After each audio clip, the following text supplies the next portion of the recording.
Fala pessoal, Martinelli aqui, passando aqui para deixar uma reflexão bem pequenininha, bem breve, não quero me alongar muito, mas precisava falar disso. A gente vê, né, na Bíblia que quando a gente encontra, né, quando a gente alinha o nosso propósito ao nosso chamado, naturalmente nasceu uma missão. Quando a 7AC hoje tem 10 anos de estrada, nós entendemos que existem chamados sobre a vida de cada um dos meninos ali, né?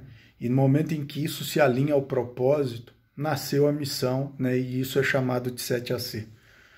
Nós temos passado por muitos e muitos lugares, nós temos ido a muitas cidades, nós temos visto coisas sobrenaturais e nós somos gratos a Deus por isso. Mas o que eu quero falar a respeito de missão no dia de hoje? Hoje, segunda-feira, dia 20 de junho, né? O que eu quero deixar para você? No momento em que nasce uma missão, a primeira coisa que a gente precisa entender é que a gente não pode sair dela antes do término dela.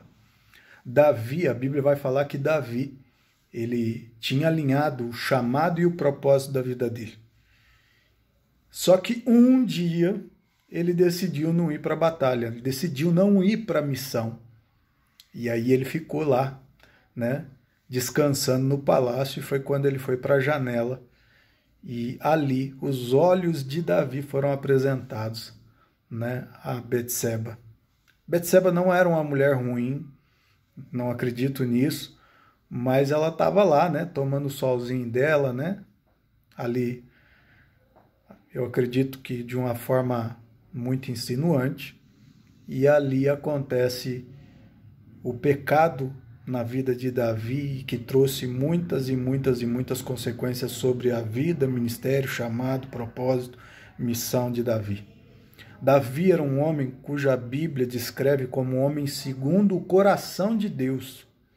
E mesmo assim esse homem, o dia que ele não entrou na missão pela qual ele foi chamado, o dia que ele resolveu ficar em casa, resolveu tirar um descanso, a coisa deu ruim para ele.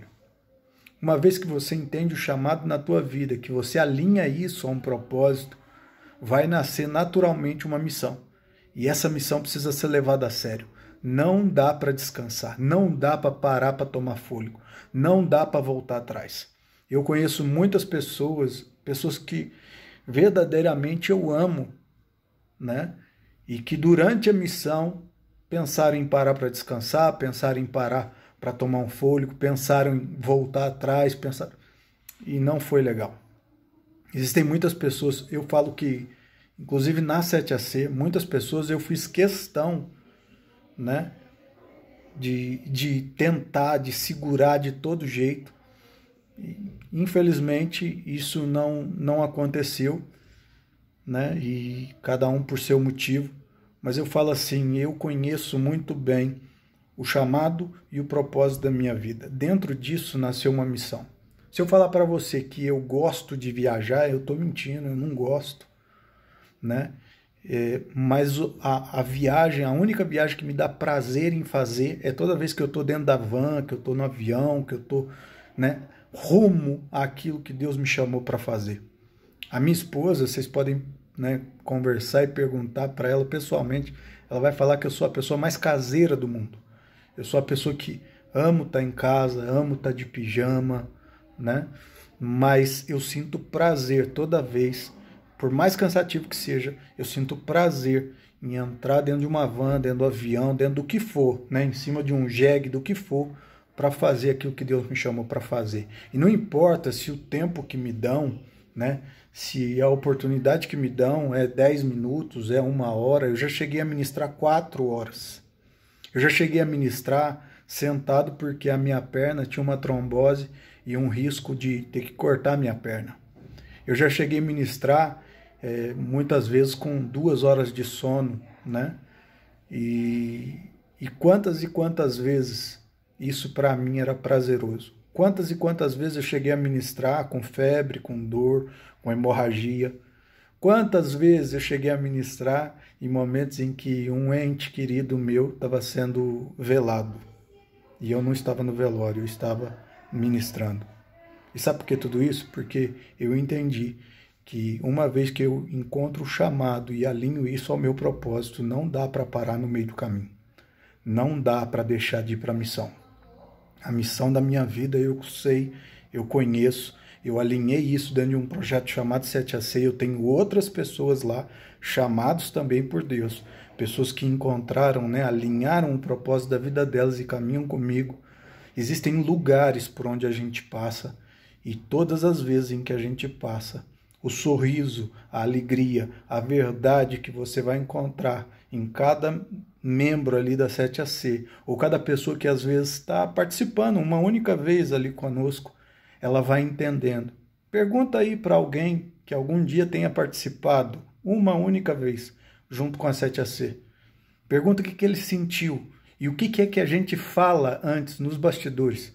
Mais importante que o palco, mais importante que o altar, é o que a gente é nos bastidores. Pergunte para eles o que é falado, né? Como eles passaram a enxergar a 7AC depois que eles conheceram os bastidores. Um dia, uma dessas pessoas falou para mim assim, eu nunca imaginei que era dessa forma, porque ele me viu falando nos bastidores que não existe adoração sem curtição, sem alegria. E ele ficou extasiado com isso. Ele falou, cara, eu nunca pensei dessa forma. Realmente, eu preciso curtir muito aquele momento. Eu preciso estar muito alegre para conseguir, né, gerar essa adoração. Eu falei, exatamente. A gente ensaia, a gente trabalha duro, a gente tem ensaios toda semana, a gente trabalha muito pesado no conhecimento, na técnica, mas naquele momento ali, o que mais importa e o que faz total diferença é que a gente está ali para adorar. E essa adoração ela acontece, né, com alegria. É esse transbordar que sai de cada um. Então o recado de hoje é, tente entender isso de uma vez. Se você entrou na missão, não dá tempo para parar, para descansar, para voltar atrás. Se você fizer isso, você está dando uma oportunidade para os teus olhos encontrarem o pecado. Abração.